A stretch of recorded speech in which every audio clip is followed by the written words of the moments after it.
Starting the podcast like always. A little bit awkward. Nobody's comfortable. And I'm sitting on this hard wooden bench. You like it. It's terrible. You enjoy it. Every minute. I didn't even know you were starting the podcast. I was looking at something. I like to keep you off guard, like you don't know what's going on. Jason's looking up something, and I was like, so... Let's just throw the intro in here somewhere. Hey, you guys!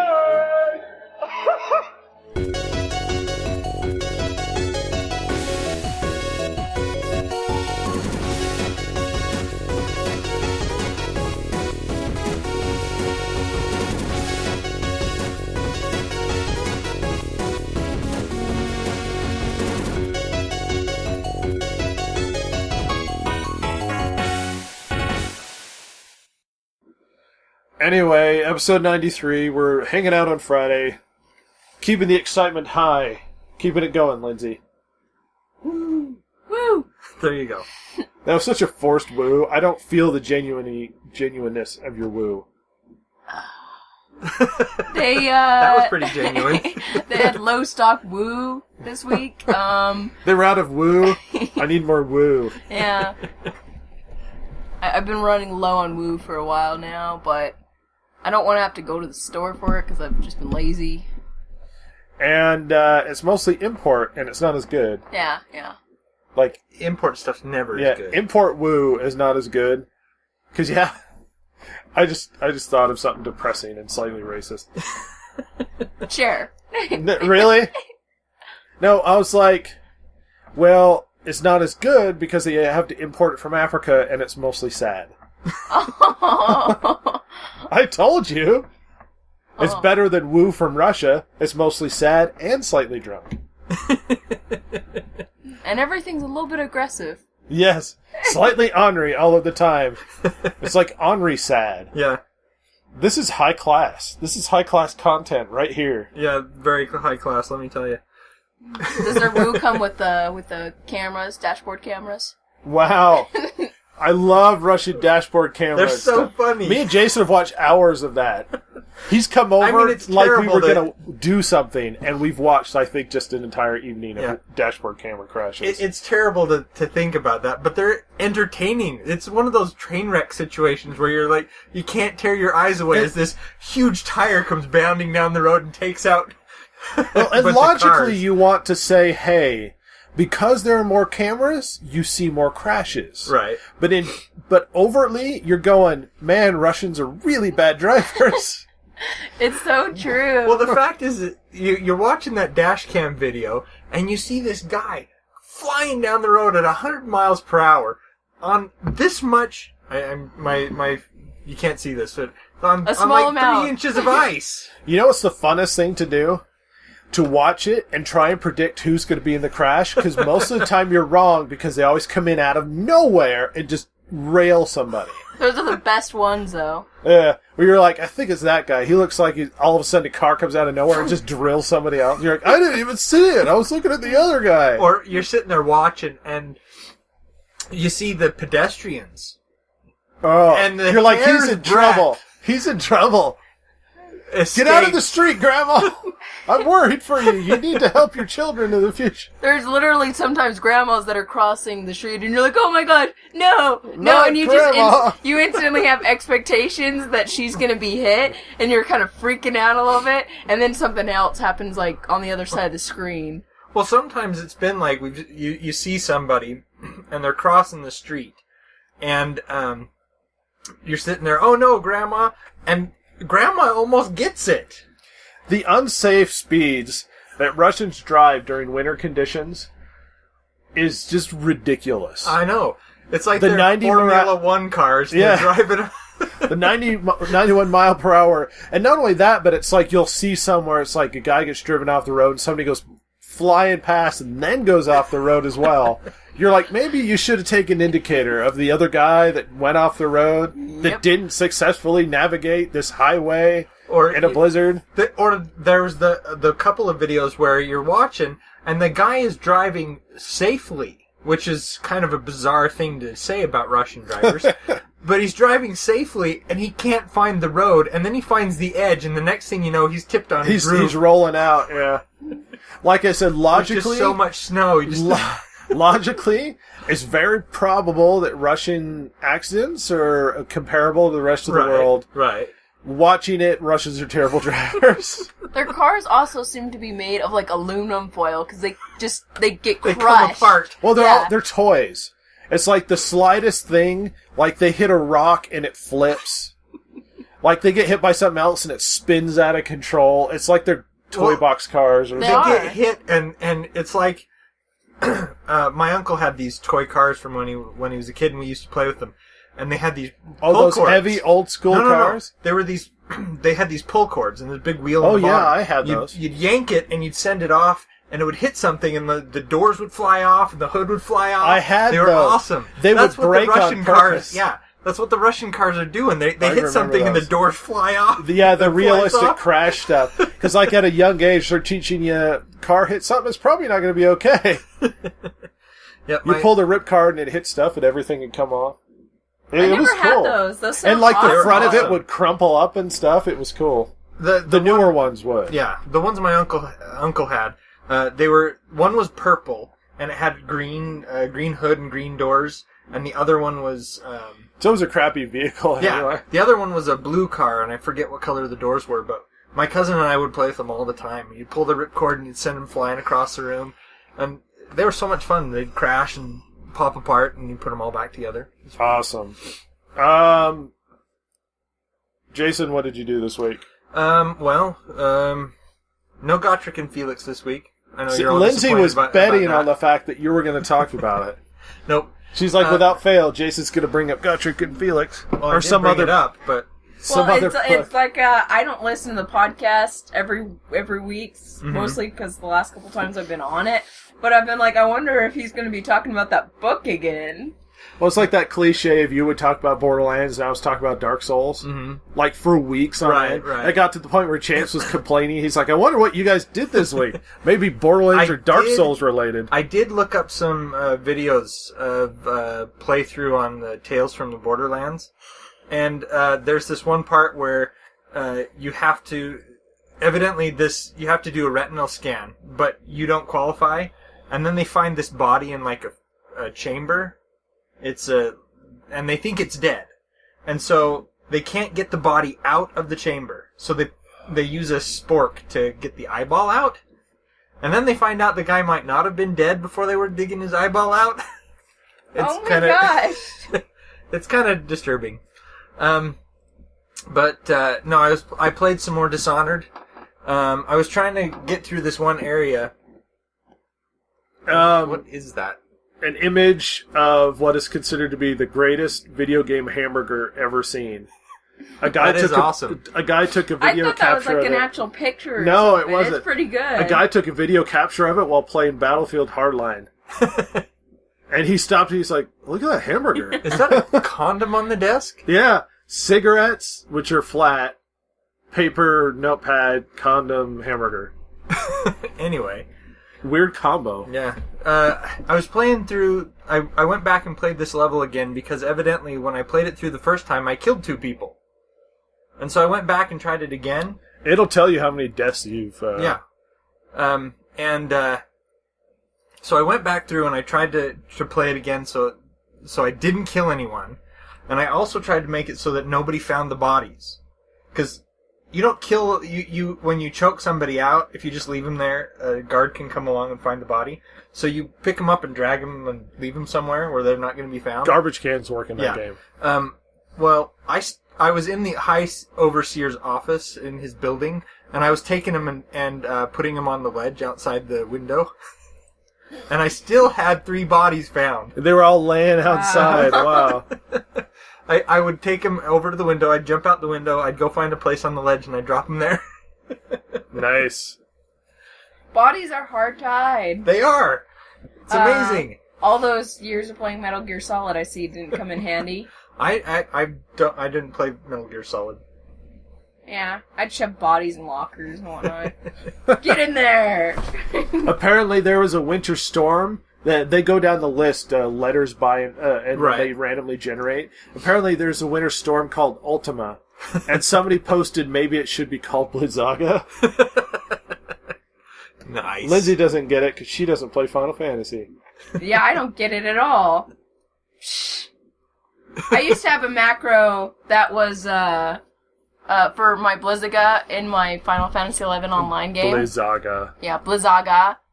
I was like Freeze Mother Buzzard, something like that.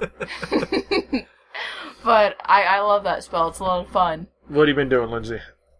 Nothing. Homework? Yeah, that's my life. Donating plasma. They... I didn't vomit. Evidently through a fire hose. The best way I could describe donating plasma as they're really efficient at harvesting my body.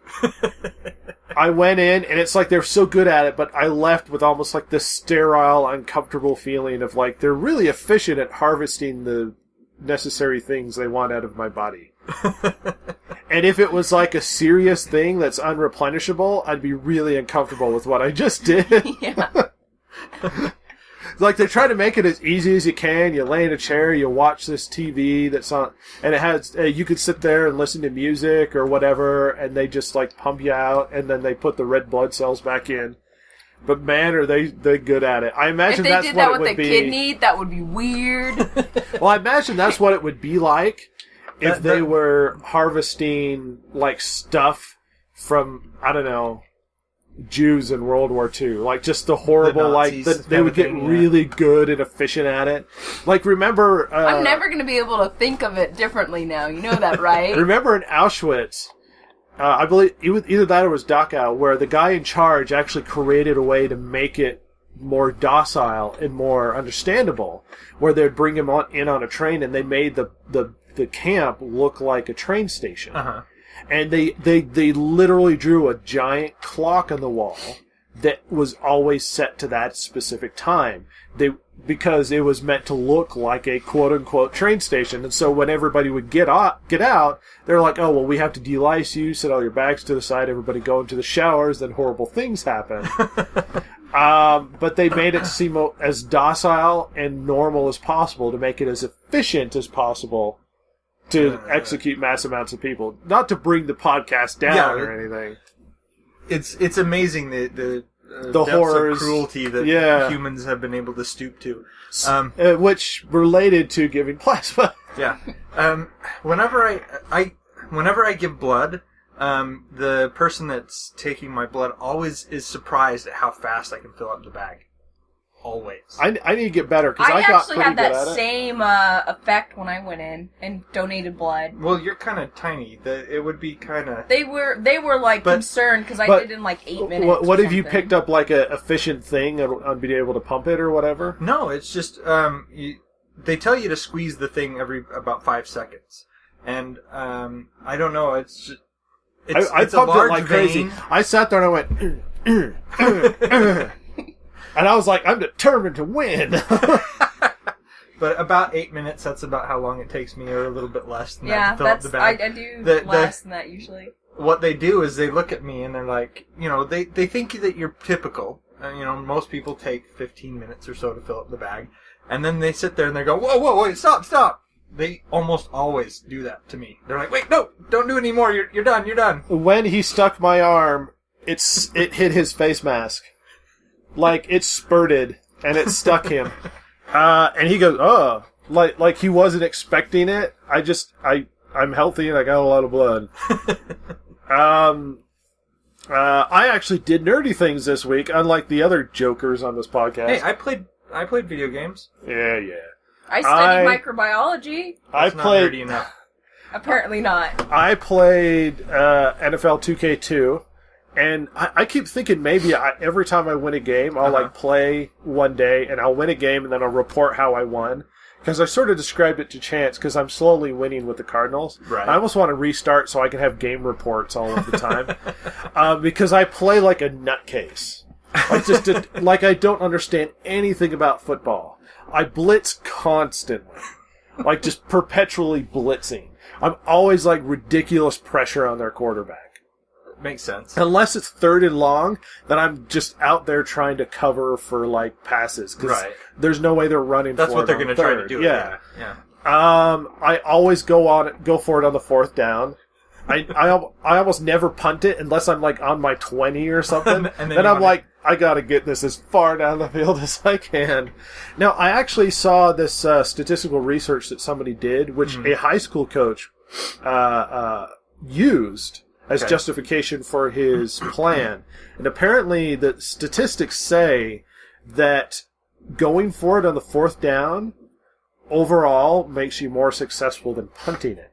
Right.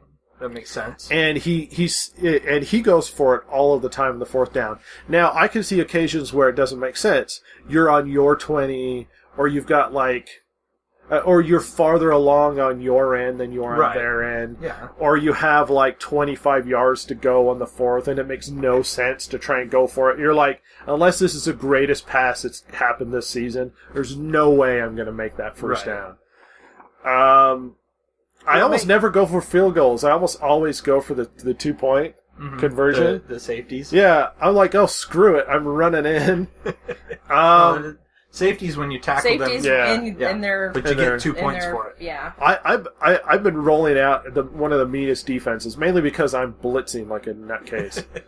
I'll run on occasion, but usually it always comes to 4th and 10 because I'm making too many mistakes. And then I'll pass it to this one guy who seems to always catch it for some reason. It's always that one play, and as long as I hold back, he's good enough and has good enough stats, he seems to catch it every blooming time. It's one of those games. Randy Moss, when I used to play NFL 2K1, if you pass it to him, for some reason, you do the long bomb, and he catches it like 9 out of 10 times. Nice. Well, that's the thing, though. We had to ban playing that team with the Vikings at the time because he caught it every time. My friend I'd play against was like touchdowning almost every freaking play. Because he just wait till Randy Moss got far he just does a long bomb. He sits back. He gives him time to get down there. He chucks it, and miraculously Randy Moss catches it. I'm like, maybe NFL 2K1 gave him too good of stats or something. Yeah, just tweaked it a little bit maybe too there's much. something quite wrong in the game. I've been playing some old school games. Me and Jason almost beat Streets of Rage. Streets of Rage, the first one. Yeah. Got so close, and then we got wiped out by the we were in some breathers. hotel where they were shoving tables at us for some reason. Like everybody's dinner on the tables outside their hotels. Don't you think somebody's going to poke their heads out and be like, maybe there's some rage going on out here? Hey, I think there's some fighting going on out in the hall here. This is not quite the streets, but man, there's some rage out there. That and those stupid wrestlers. Oh, freaking... They destroy us. Yeah. They destroy us every time. And the fat guys with heartburn. You can't attack them from behind. No, you can't. Do not lift the fat guys. Yeah, you can't throw the fat guys because halfway through the animation of throwing them, they'll fall on you.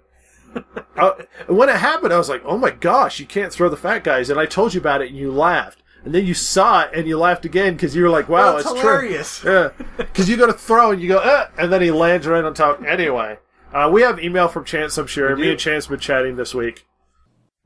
And now it's time for the Distracted Gamers Podcast listener emails, where Dr. Jason will paraphrase, eviscerate, and with surgical precision, remove all salient points from your feedback, leaving you sounding like a barely literate baboon. He needs to keep his dirty comments to himself.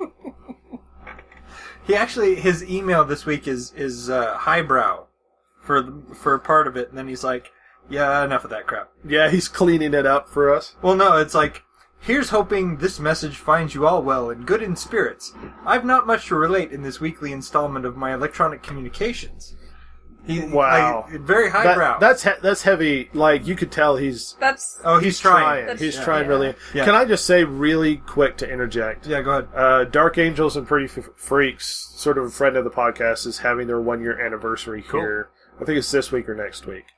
So, a shout out to that. I sent Neil a message on Twitter, and I was like, oh, grats. And he's like, oh, that's great and stuff. I actually talked to him. I might end up guesting on their podcast sometime next month. That'd be cool. Whenever they're available. I think they're going on vacation in, like, Jamaica or something. So, he was like, sometime later next month. I was like, all right. That's cool. Well, we'll see how that goes. They're about as random as we are, which makes it work.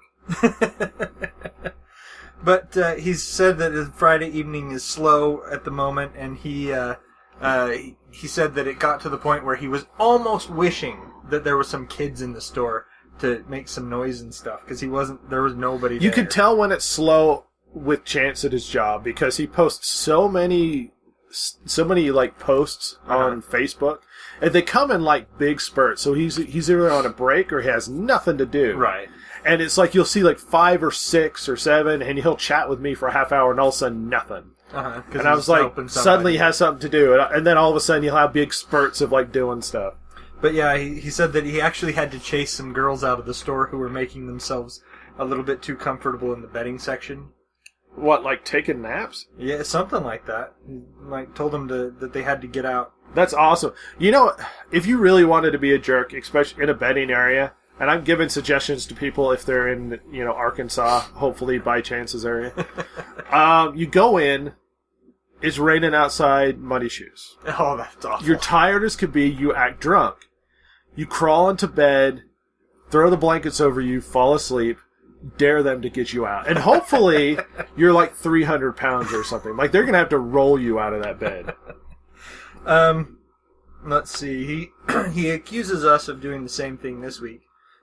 Me reading Gotrek and Felix, and you reliving the excitement of Super Mario's seminal third installment and glaring scornfully at passers-by. That I have also to doing push-ups. Doing push-ups. Yeah. If I can glare at people while doing push-ups, then the combo, like I'm being more efficient. And playing video games. I'm being more efficient with my time, is what I'm doing. I think you could pull it off, honestly. I kind of do it anyway. Yeah. You see me do push-ups. I look ornery all of the time. He says that he should exercise more, and you should it's kind of funny. You got to hear this. He says, "As it stands, I find my once broad mind and narrow waist have switched their respective addresses." Nice. When they took the picture at the phlebotomist place or whatever it was, when they took my picture, because they have a picture of you in their little file, because they take your blood and whatever. Right. She took the picture, and then I saw it like glancing when they opened up my thing, and I looked pissed. And it was funny because I was like, I wasn't pissed, I was just tired and bored. And I'm standing there, I was like, I look angry. But he's actually been playing Rage. That's why I was talking to you earlier about Rage. So what's his review? Well, he says that he says, oddly enough, the game has a bit of Borderlands feel to it, more like Borderlands had a love baby with Mass Effect, which was adopted and raised by Halo. And more heavy Halo gameplay-wise, with a bit of the Borderlands RPG-ish. Mass Effect is sort of the dialogue, I would say. So yeah, that's not a bad but he analysis. Says that it's kind of funny because he was saying that he felt that games from Bethesda were pretty good, and that he said that he might get back into Dishonored and not some bad stuff, except for the crap fest that was Fallout 3. I talked about this with Chance, and Chance needs to understand Fallout 3 is a great game. And he said he couldn't get into it. It was too hard. You didn't get very many bullets, and you'd run out really quickly. And I went, Chance, it's an RPG. It's not a shooter. Right. You were running out of bullets because you were trying to run and gun, and it doesn't work that way. I was like, it's more of a Skyrim and less of a Call of Duty. Yeah. Well, there's the other thing, and I the think VAT system is necessary to use in that game. Well, the other thing, Wasteland 2. Yeah. And the guy that made Fallout 3 was the guy that was behind Wasteland 2, and I think he was doing some of the same things in both of them. And one of them is New Vegas. Anyway, because the same company that did New Vegas did Wasteland 2. Not the same company, the same guy. He created his company later, but I think he was involved with all the Obsidian made New Vegas, and Obsidian made Wasteland 2. The Right. same guy that was in Fallout 3 left Bethesda and joined Obsidian, who made the second Fallout game, and then moved to Wasteland 2? I'd have to go look it up again, but I think what happened is the guy was really obsessed with Wasteland 1, and when he got the opportunity to make a game, he made it Wasteland 1-ish, and that's where the Fallout games came from. He's now in charge of In Exile Entertainment, and they're doing the... Okay. Anyway. All right. The thing is that it's a post-apocalyptic kind of thing, and bullets are going to be in short supply. Yeah, well, and so you kind of got to hoard them. Like I told him, you can't play it like Call of Duty. Right. The game, honestly, especially early game, and if you get really good enough, just swing melee weapons like crazy. You use ranged weapons and treat them like this is a serious fight. I'm pulling out my gun. Yeah, Right. like And- life or death situation. Until you're longer term into the game and you've had enough ammo or enough guns and stuff is a bit better, keep your guns away, swing your bat at the rats and stuff. Don't shoot it, because you're going to run out of bullets so quickly. Yeah. He opened up his NES because he had to replace the 72-pin connector. Yeah, he told me that. He said that he was surprised at how little there was inside of that thing. There's so low. Well, if you compare the weights between the NES and the Xbox or the PlayStation now, It's like throwing a brick with the other one. Yeah. There's very little in the NES, and well, it's you had that idea of it was such a magical system. It could do all these fantastic things. You open it up and there's like this is like a fraction of like my sound card. yeah, he says it has 2 plates, a motherboard, and a 72-pin. And the plates are there. 8,000 screws. Yeah, about 8,000 screws. The plates are there. I think one of them is there for heat, so that it doesn't spread to like the cartridge or something. Yeah. So he said he might get back into Dishonored. The first time he played through Dishonored, he says if I could kill it, I did. Yeah. So I think we talked about this on the podcast. Dishonored has 2 ways. If you kill it, you can, and it changes the ending. The problem with Dishonored is the more you kill, it actually spreads the disease more. right. And there are more rats, and the world is worse later on in the game because there's more rats out because you've been killing and there's just disease everywhere. And it makes it worse in the streets. Literally, if you don't kill people, the world is actually better. Right. Which is interesting because you go to certain areas multiple times and the world actually gets crappier if you're killing people. Yeah. That's one of the things that I noticed. Did you see a big difference? Not that way. What I meant is, as you're playing, it'll pop up on the screen. It'll say if you kill people, it actually tells you there. Yeah. It'll get worse. Let's see. He says that he has some awesome news. He got a raise. Nice. Congratulations. Yeah. He said it's only $1, but still, it's $1. A dollar That's a good extra. That's a raise. good raise. Yeah.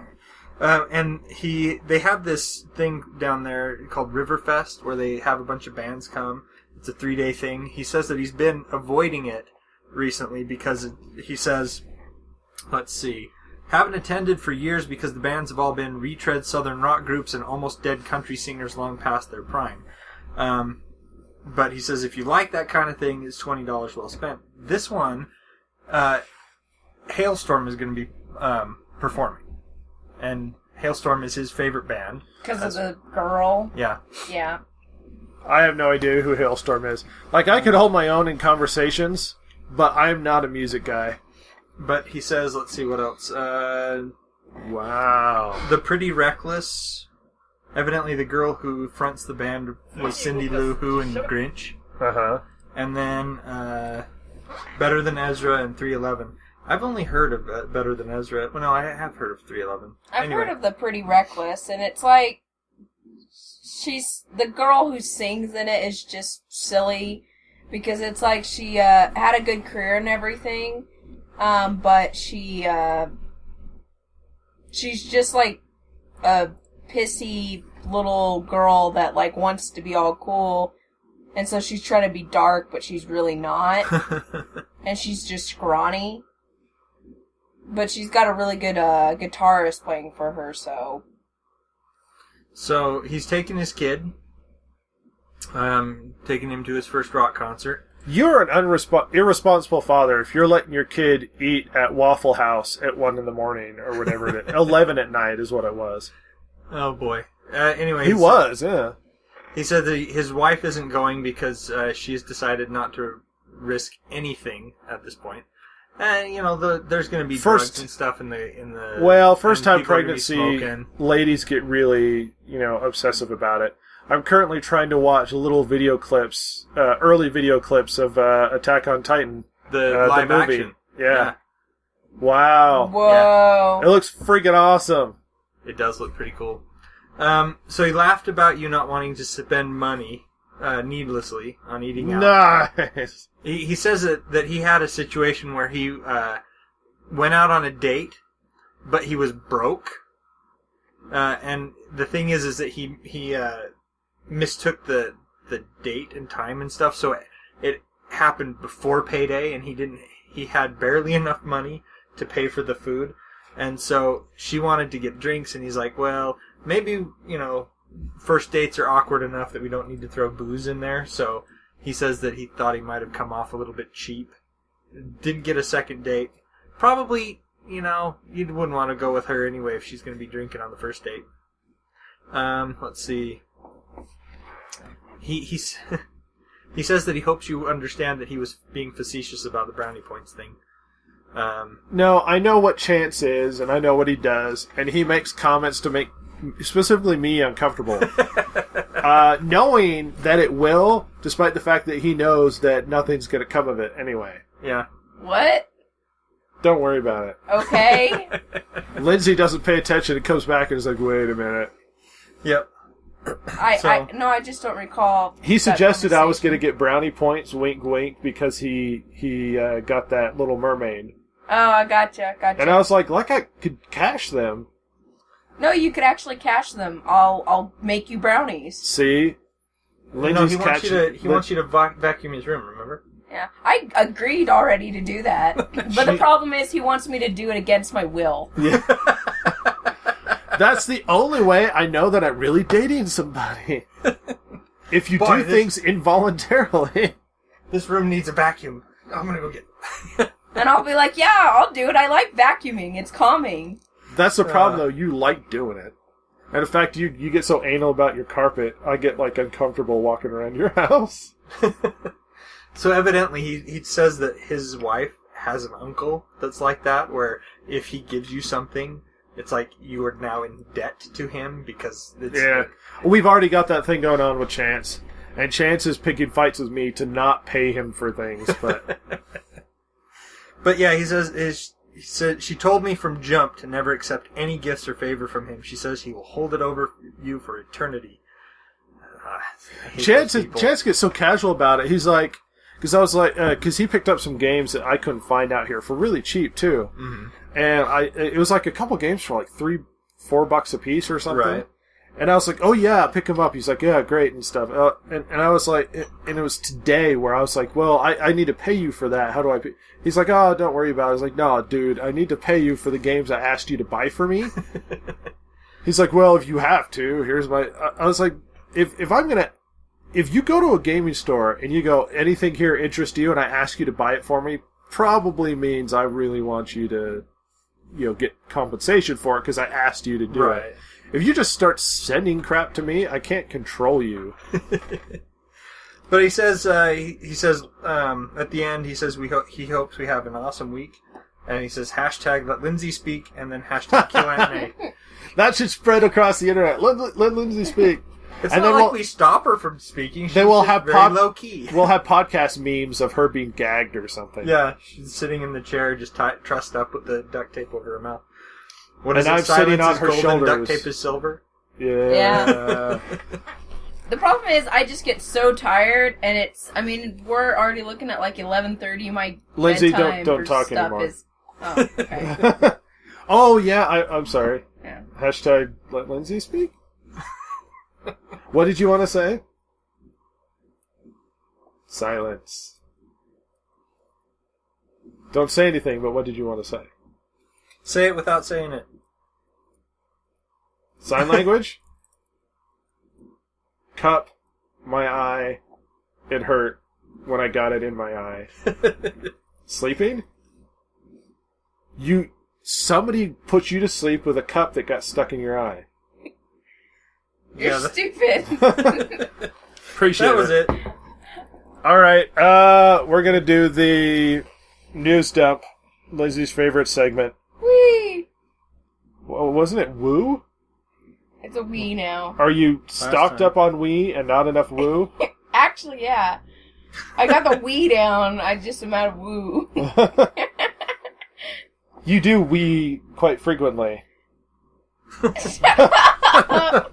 You didn't like that, did you? No. Nobody wants to know that you pee constantly. We have to have a bucket nearby. Shut up! All right, jingle. The Distracted Gamer Podcast. Big steaming pile of news dump. All right, more Wii conversation. Lindsay, this is part of our news. What would you like to... All right, since everybody watched that Pixels trailer, what's our reaction? It could be good. Adam Sandler's in it. He hasn't put anything good out in a really long time. That's It'll right. be bad. But it's going to be so bad, you're going to watch it anyway. And laugh at some of the stuff, and then walk out and be like, I probably won't buy it, but it was somewhat funny. That's the thing. Probably. You're It's right. like Adam Zoolander had- was terrible. Yes, it was. But it's still funny. I don't know why. One of the worst movies I've seen, Zoolander.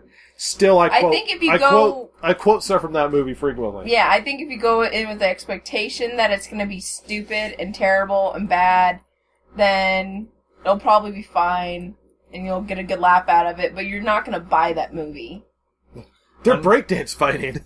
Unfortunately, someone did buy that movie. I'm sure of it. No, I had another depressing racist thought. Say This it. is what. This is why people in Africa are sad. That's where all the copies of Zoolander went. That You want to might hear be it. something sad? My brother bought that movie. Of course he did. He throws money at things to make himself feel good. Yeah. But, If he listens to this podcast, he can suck it. I don't care. What's he going to do? he's got money to use for whatever he wants, I guess. Yes. For somebody who has no personal motivation, he has to pay other people to do it for him.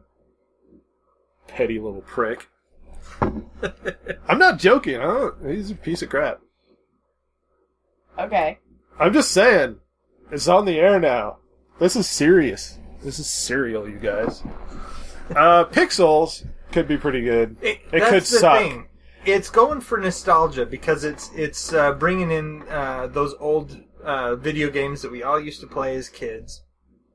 And so it could be good for that reason. There's some funny stuff that we saw from the trailer. Unfortunately for trailers, sometimes that's the entire movie. Yeah, the best stuff is in the Is trailer. in the trailer. And like Lindsay said, Adam Sandler hasn't put out anything good for a while. Maybe he's due for a break. Really? Peter, You weren't blown away by Grown Ups or the magnanimous Grown Ups 2? No. Peter, You're not even going to Dinklage play this is- game with me. Peter Dinklage is in it, and he's a pretty good actor. Even for... He's good, and he's even Shakespearean, and he's been in some stuff that sucked. Yeah. He's been in some stuff that's been okay. He was in Elf. Yeah, he was. He was in the Knights of Badassdom, which nobody got to see and was delayed for years. And finally came out, and it never got a theatrical release. It just showed up on Netflix. Jack Palance, who did the last thing I can remember him being in was City Slickers, but he was in this horrible, horrible fantasy movie where he was like the devil's son almost. Terrible. So it was an autobiography. Yeah. Besides that, I'm going to read a bit of these stories. Lindsay might get depressed, or at least sad. So the timing on this announcement is very, very interesting. Earlier this month, Hideo Kojima said Metal Gear Solid 5, The Phantom Pain, would be his final Metal Gear. Yesterday it was discovered that Konami appeared to be erasing the Kojima brand from Metal Gear. There was concern that Kojima was leaving Konami, and today Konami issued a statement announcing its plans to make, you guessed it, more Metal Gears, despite the fact that he said that he wasn't going to make another one. Furthermore, Konami has decided to begin work on a new entry in the Metal Gear series. Applications for principal staff for this title are underway. The statement then asks hopefuls to look at this Konami job page, which does not mention Kojima Productions, but does state it's looking for candidates with high-end game development experience and those with new ideas. It's very likely Konami and Kojima are on a split, and that he's moving on, and he will never make another Metal Gear, and the purists will say that it won't be the same. Yes, no, but he's also gone kind of goofy. There was he's always been goofy. Well, even Metal more Gear has so. never been logical. Like, watch any of the No, I'm saying, him as a person, stuff he's been implementing with, girls, the girls in the thing. It's oh, you know what? Her outfit isn't sexy enough. So that literally people can cosplay it. Yeah, so that people can cosplay it, which is just a weird thing. You did know that Metal Gear Solid 4, if you took out all of the cutscenes, it amounts to something like 40 minutes of just straight video. Yeah. That's how long that the cuts. He what he really wants to do is make movies, I think. He just can't. Good assessment. And he makes video games instead. Look at... You know how many times I've played and beaten Metal Gear 1, or Metal Gear Solid, and then Metal Gear Solid 2, Sons of Liberty? And you watch those ending cutscenes, like the conclusion, and you sit there and you see it multiple times, and you still walk away going, I kind of know what's going on, but not 100%. You always have that question of, well, maybe it was this, or maybe it was this, or, you have some speculation. Okay, explain the ending of Metal Gear Solid to me. Which one? The first one. I don't remember the first one. I played the Number 2. The most recent one with him. He crawls through, basically a microwave. And Okay, number 4. Explain the meaning behind the game. Oh, gosh. So, he has... No, not what happens. Not what blood. happens to him, the meaning behind the game. Because there's always a message in there. Snake is still gonna be alive, even No, though he's an old dead. guy? He's dead. He's okay. No, the new game doesn't have Snake in it. Of course, it's way prequel, but... It's basically like he was supposed to be okay and not be basically a time bomb to kill everyone. No, but what's the meaning? It's not about the characters at all. There's always some sort of highbrow metaphysical message about geopolitics and the place of nuclear weapons and the role of nanomachines and secret organizations that spy on people and whether or not we are really in control of ourselves and how the military-industrial complex ultimately it's controls... It's basically you shouldn't let AI machines or things take over and control humanity. Humanity still needs to be in control. Story of the first one. Nuclear weapons are bad. Story of the second one. It's like huge powers control everything, and they use war as a tool for blah blah blah blah blah. I never beat 3. Story of the fourth one. The future is war. War is the economy. Nanomachines are everywhere. The new future is people will war solely for the economy.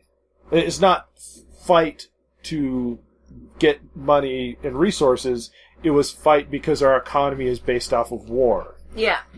That was 4. And it was a bunch of weird government manipulation and certain people working for other people that it's like we fight so that we can expend our resources to fight some more. Yeah. And nanomachines. And they talk about nanomachines so much. It's like... they probably said it 1,000 times in that. ID tag soldiers with ID... The whole game is ridiculous. And he always has some long-winded message and it gets weird. At any rate, him splitting is interesting. Nobody would have ever thought that would have happened. Yes, he's leaving. Lindsay's excited there's going to be a Naruto stage musical. I'm not excited. It sounds like a terrible idea. She's going to go see it first day. I hate musicals. In Japan? I don't know, but we need to travel to see it. Even if it wasn't in Japan, it's like New York, it might as well be in Japan as far as we're concerned. Yeah. It honestly, it's so silly. It works for an anime because it's kind of goofy. The character's goofy. It can be over the top. It's over the top. They have weird chakra that you can see as like colors and stuff on the screen in animation. How they're gonna do that in musical, I don't know. Are they gonna have a bunch of guys in black suits come out and have like blue flames or something? I help teach classes on campus, martial arts classes, and I literally got asked by somebody, so I'm really into Naruto. Is any of that accurate? I was like, no. None of that syncs up anything with ninjutsu at all, and I'm not even a practitioner. I just know none of it is accurate. Not even how they dress, not how they... The only thing I could say possibly that's somewhat accurate is ninjas would, in the past, get somewhat petty about what villages and what training schools that they came from. Right. And But that extended to any of the martial arts schools. Exactly. Like, there were schools in sword fighting, specific towns. Holds true, where people are elitist about That's the only thing I could say. Not Metal Gear Solid. Mortal Kombat X has announced a new character. The Predator. Predator. Oh my gosh! People are going nuts. There was a huge rumor that Jason Voorhees was going to be in it. No, he will not. Big Bang Theory's Jim Parsons really wants to play the Riddler. He could fit that role. He could. I don't know if he has enough acting range to pull it off. Like, he looks like it. He looks like the role. He looks like the bit neurotic. But you have to do the Riddler a bit neurotic. He looks like the character. Whether he could pull it off is another story. I've only seen him in a couple things. Yeah. And he seems like the same guy every time. Yeah, he does. His argument is they really need to do the Riddler well. That's why he wants to do the Riddler so that they could do it well. Maybe. We'll see. I doubt he's really pushing for it, but he has enough star power because Big Bang Theory is so ridiculously huge. He could push enough to get it. Yeah, he's actually going to be in that new DreamWorks movie. Yeah? He's the voice of that alien, yeah. Mm-hmm. Minecraft is the most popular game on YouTube. Did we really need an article about this? Yes. Actually, we did. Interestingly enough, gaming videos made by fans comprise 97.5% of views on the top 20 YouTube. Minecraft, 97.5%. That sucks. 7% account for mobile games. Former Epic boss sees issues with the VR. Former Epic Games president Mike Capps says that he has his doubts about the current push towards virtual reality will be successful. He points to the price point of most VR headsets and people's willingness to wear them for long periods of time as two of the major issues with VR. I agree. Not only that, but you're going to run into like headaches and whatnot. He goes on to say there's so little tolerance at the customer level for that kind of investment. I agree. And I think one of the things I'm most curious about, you look at 3D TV as a super easy to use technology that is really unfettered. Just a pair of polarized glasses, and people didn't use it because it wasn't worth the trouble. And I can't watch or play games for watch movies or play games for huge periods of time because eventually I start to get a headache. Right. He has a point, and it's like, it's cool for now, and no matter how lightweight they make it and how balanced, eventually people will start to get like head cramps and stuff, like neck cramps, and eventually they're going to have to start be like, only play for half hour at a time. But you're asking gamers to only play for a half hour? Yeah. You give them a technology that they're probably going to drop big bucks on, and you're like, only play at a half hour. How many gamers have died playing games because they don't listen to this? Now, only play for half imagine an hour? the neck problems that will exist because of VR, because of gamers like binging for 8 hours at a time. Gamers will start being the most lucrative section of the population. It'll be the new tennis elbow. I have VR neck. That name is trademarked. Everybody, we just trademarked VR neck. Moving on, Amazon is working on a new service called Unlocked. Essentially, what it is Amazon Prime for apps. In other words, you pay a subscription, and subscribers get free access to a large number of apps that they can download and play whenever they want to. And for people who heavily use their stuff, it would work, but I doubt it's going to be like a huge success story. Of course, mobile is where everything goes anyway. Yeah. Kojima and Konami, they're splitting. I'm not going to look into that. Interesting enough that I don't have it pulled up here.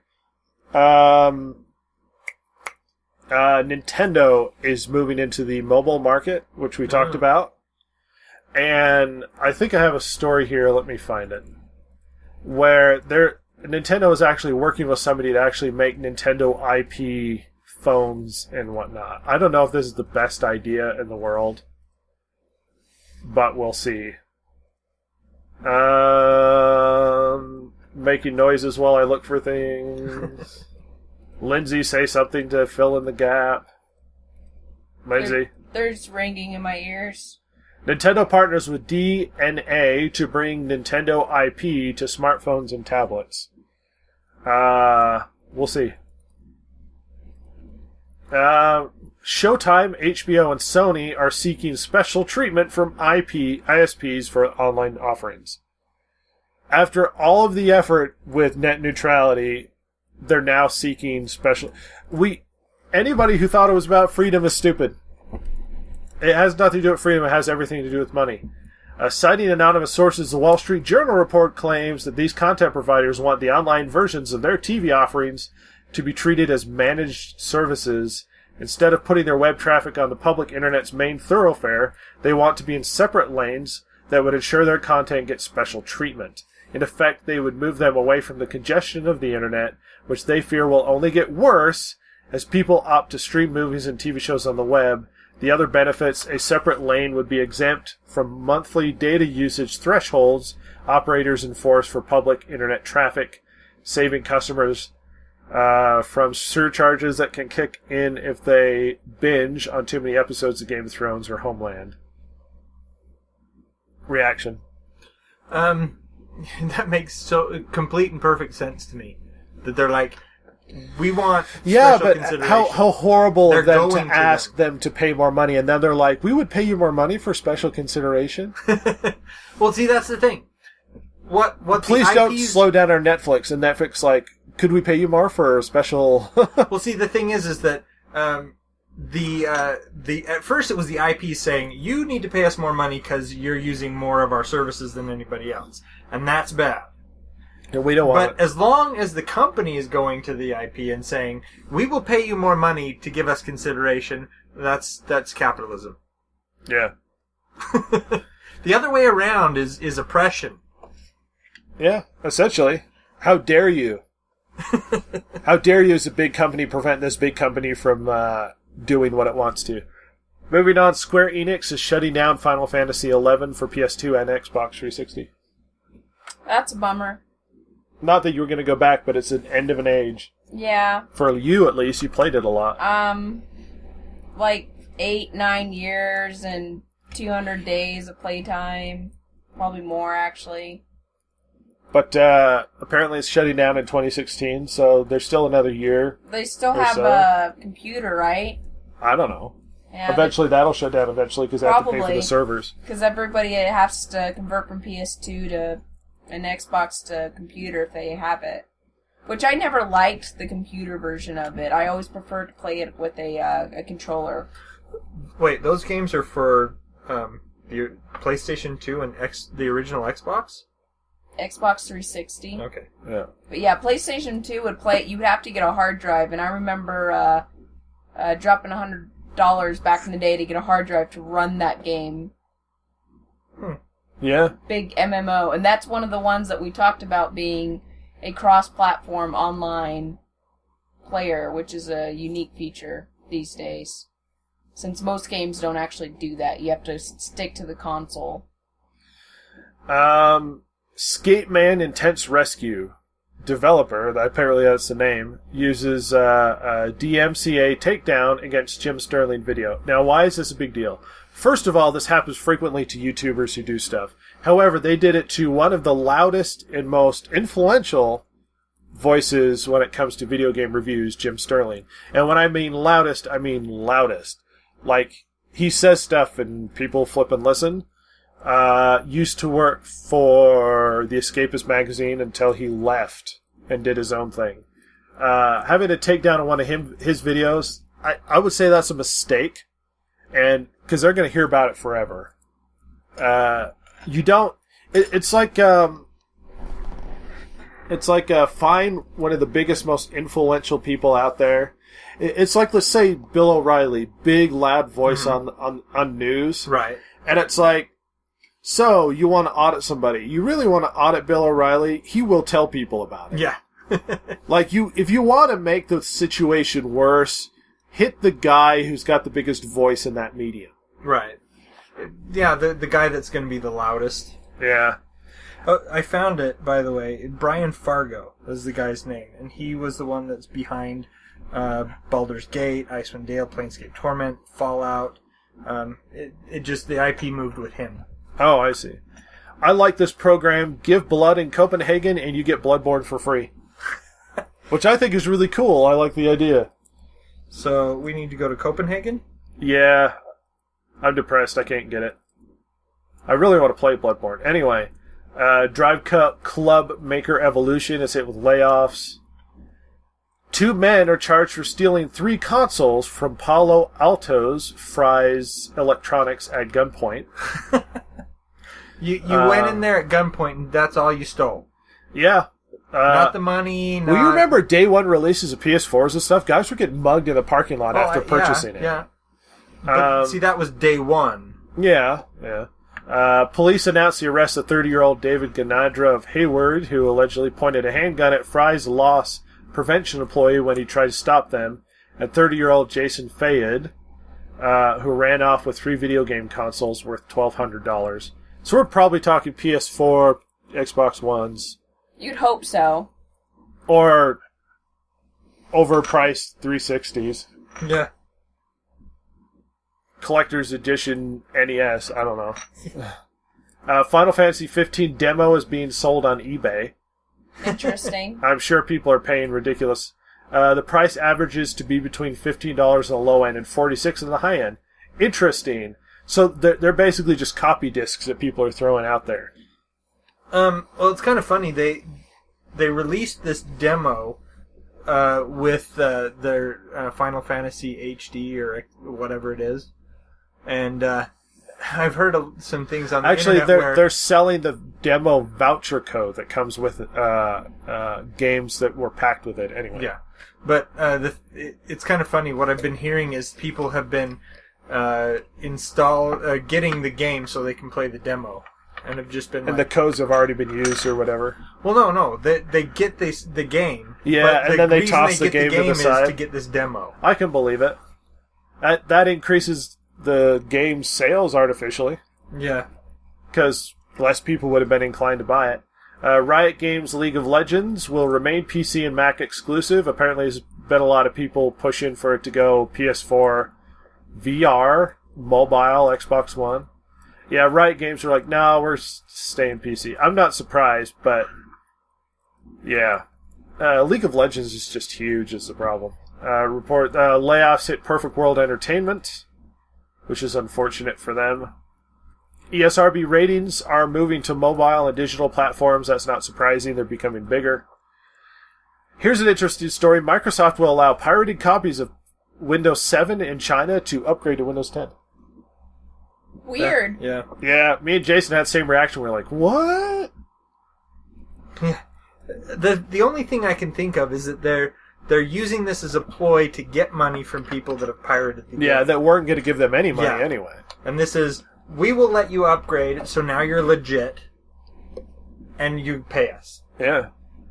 Xbox One version of Battlefield Hardlines suffers a DDoS attack on launch day. Great job, Internet. Way to just screw over other people's ability to enjoy the video games that they purchase. One thing I believe is a good thing is Steam users now must disclose if they review games and they get paid endorsements, which has been a huge problem because they have people they call curators who are hugely influential on Steam, who review games and people really listen to what they say. The problem is quite a few of them have received money from companies to review their games. And now apparently Steam is requiring people to disclose the fact that they get paid endorsements.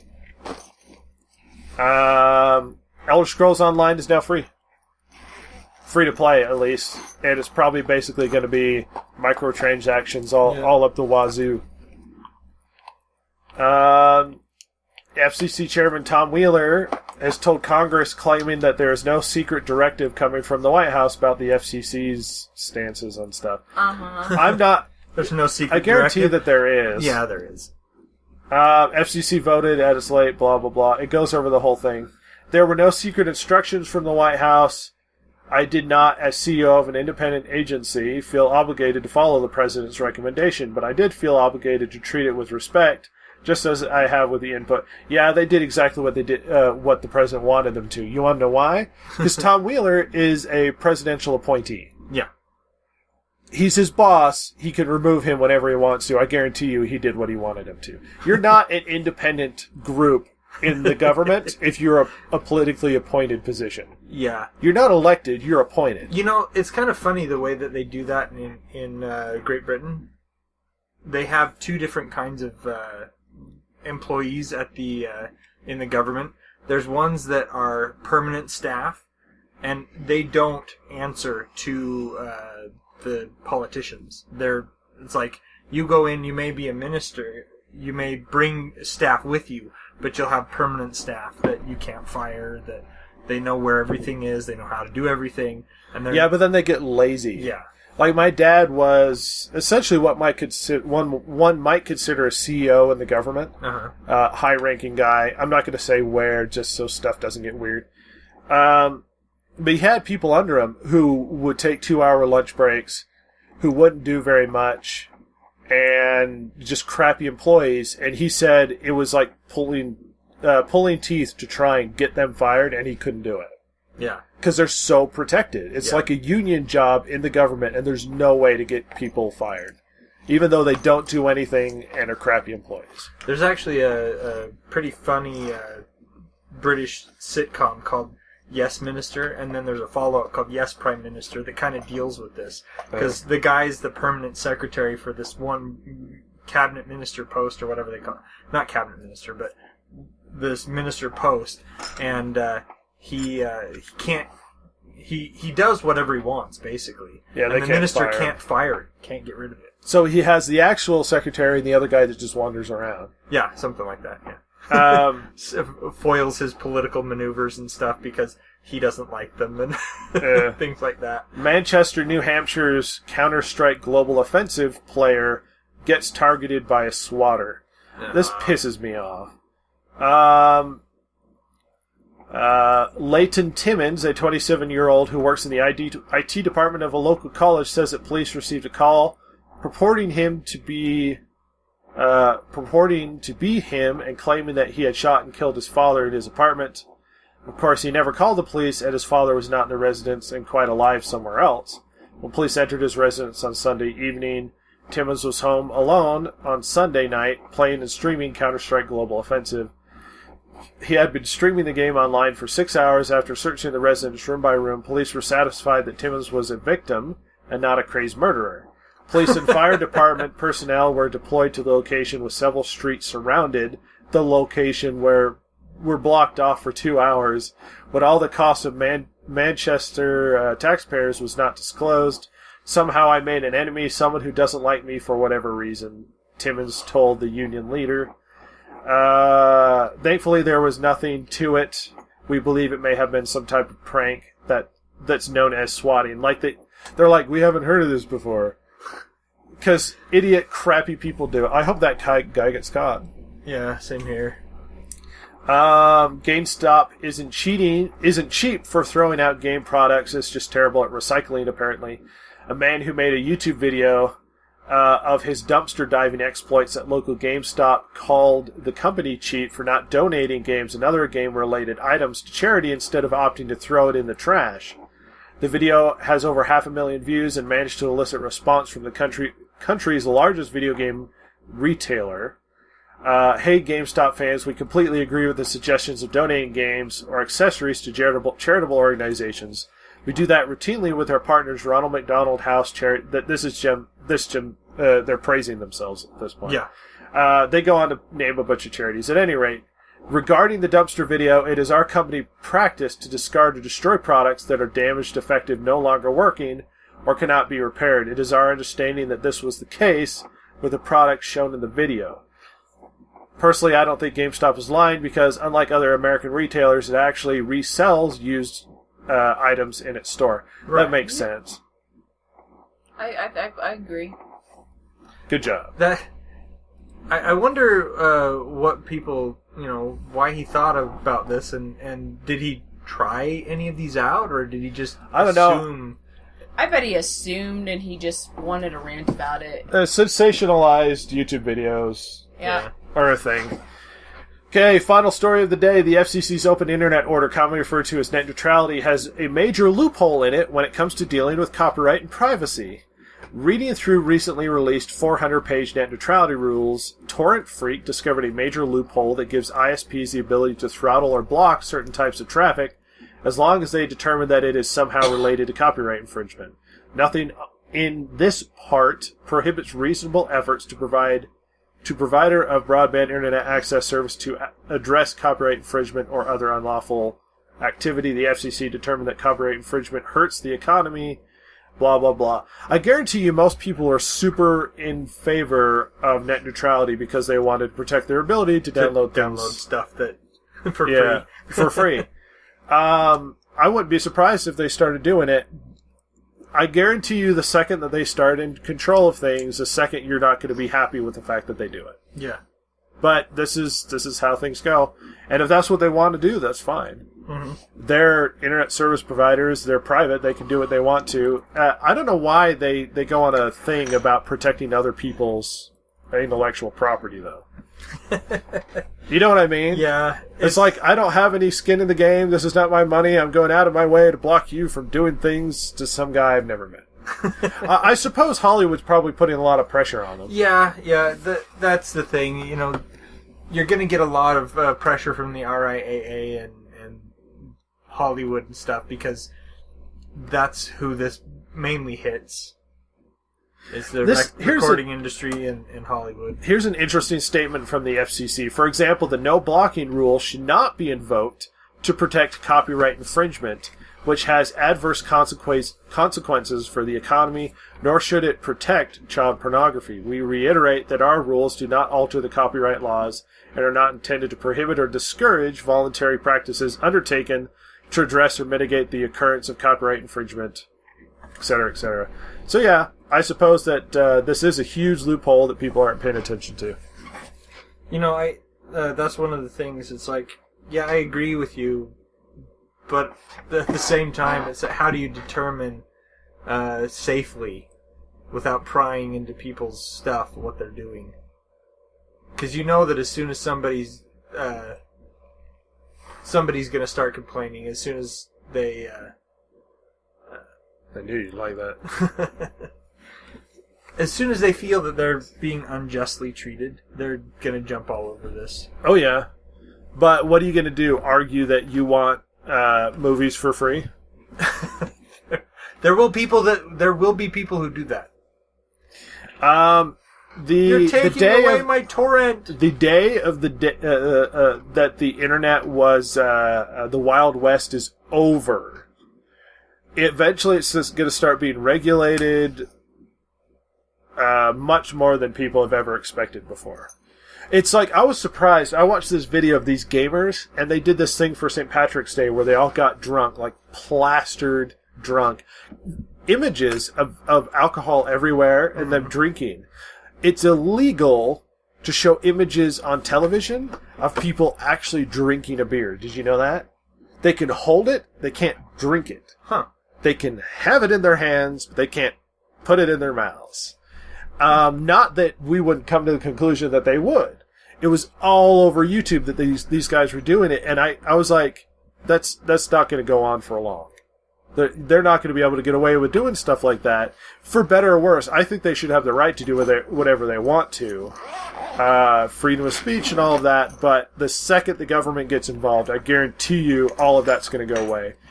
Well, it's interesting you should say that, because I've been watching this television series from England called Last of the Summer Wine. And It's a sitcom. It's kind of odd to get started in it because it's about 3 retired men that are friends that act kind of childish. And the thing is that they go to pubs all the time, and you see them drinking beer. You know, mug of beer in their hand, sometimes a can of beer or whatever. That's because they don't we're have the same thing. That's because we're anal about stuff. Yeah. Like, pay attention now. Whenever you see an alcohol video, they're not downing them. It was weird. I saw one where it's like they had it everywhere, but they were never drinking it. The guy was like laying next to it with it in his hand. He's like, "Yeah, the coolness." At any rate, we appreciate you guys hanging out with us today. Appreciate Lindsay for joining us. Being very tired. Yeah, I'm tired. Jason. I'm still awake. I'm giggling hanging out with us. Yeah. Interesting things to share with us, Lindsay. Nope. Really excited for the Naruto musical. Nope. I could say with a definity, like everybody would have come to the conclusion if they ever heard this podcast that I don't like musicals. I don't like them. No. And there are a few things that really make me uncomfortable in musicals.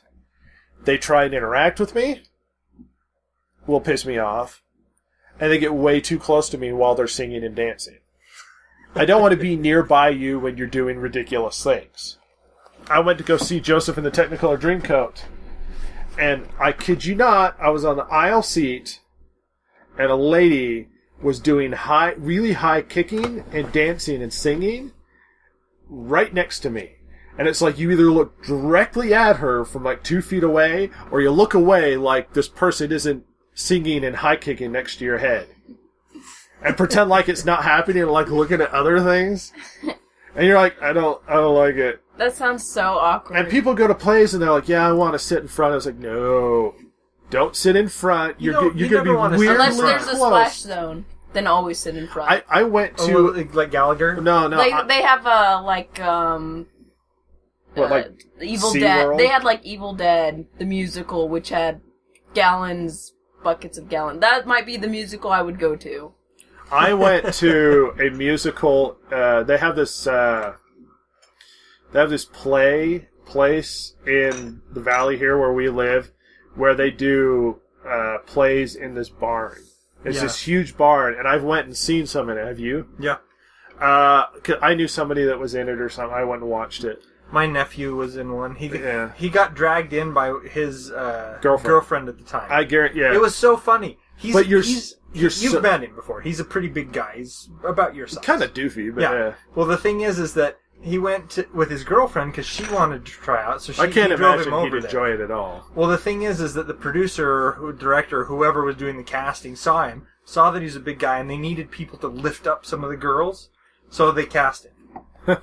That's how he got in. But it's all like voluntary. Yeah, it's like they don't get paid. Yeah, community theater, which means it's really terrible. It's really intimate is the problem. Yeah, because it's in the middle of this barn and all the seats are on the outside. So if you really sit in the close. front row, you could literally trip them as they walk by, which I would be motivated to do. Which is why they sat you in the back. No, when I went to go see it, the person I went to go see it with really wanted to go sit up front, and I was like, we're going to need to sit like 2-3 rows back, because there's no way I'm going to sit nose to nose with people singing and dancing and acting like idiots.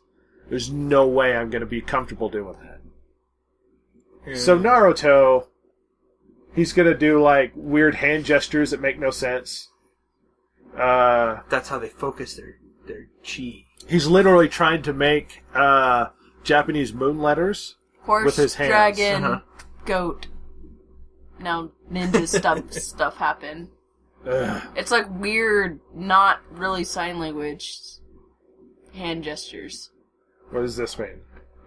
Vampires? I don't know. Jesus? It could. I'm making a cross. Apparently they do it constantly.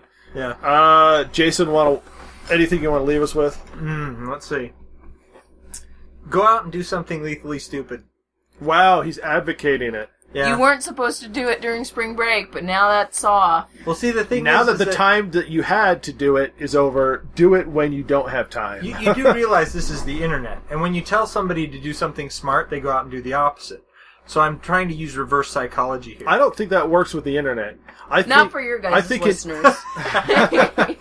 Wow. Kind of accurate, but wow.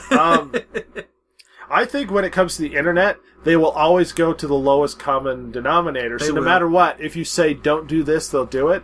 And if you say do it, they'll do it more. I think that's true.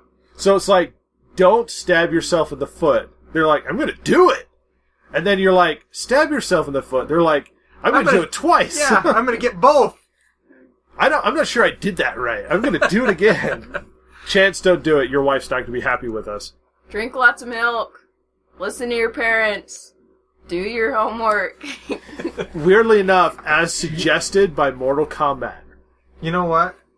Those comments could take down Western civilization as we know it if they get out on the internet. Mortal Kombat had these weird scenes in some of their games where some of the voices, it was like these weird things in the background. And there were voices people discovered that were run backwards. And they played them forwards, and it was some of the developers just saying random stuff. And a lot of it was like, eat your vegetables, drink your milk, go to school, do your homework. It's like stuff like this. It's like, I'm talking backwards. Isn't this creepy? and you sort of have the reaction of like, thanks, Mortal Kombat. Like, I just saw you tear a guy's leg off. I will go to school. Hey, you never know. Maybe it influenced people. Subliminal messages. Don't work, but... Lindsay, inspire us. I just did through Mortal Kombat. That wasn't good. Okay. Predator, inspire us. He's now part of it. He's part of the club. He's part of the gang. Yeah. They're the gonna Predator fist bump. gang. They're all wearing hoodies and fist bumping. You gotta be careful when you fist bump the Predator, not to do it. Yeah. You have to remember, Claw the thing. Predator has dreadlocks. Yeah. So he's part of the hood. He's gonna run around, he'll skin you, hang you in a tree, but, you know, he'll fist bump you afterwards. He looks like he would do a capoeira. Capoeira? Yeah. He looks like he would. He'd be like... Kind of, yeah. Based on that Going video. But you won't be able to see because he's invisible. Yeah. You'll see this blur moving in circles. You guys have no idea, but this is really cool right now. And he's sitting in the corner like, they don't know. Yeah. I'm doing cool moves. Skinning people alive. Well, we appreciate you hanging out with us on the podcast. We will see you guys on Part B, 93. Later this week. Later this week. Well, next week anyway. Shut Right. up, Jason. Thank you for listening to this week's episode of the Distracted Gamers podcast. If you like the show, follow Rhett and Jason, the world's two most lethally stupid internet personalities, on Twitter at DG Podcast, or check them out at www.thedistractedgamers.com. If you loved or hated what you've heard here, email them at thedistractedgamers.blogspot.com and share your feelings. Not that Jason will care, since he hasn't any, of course.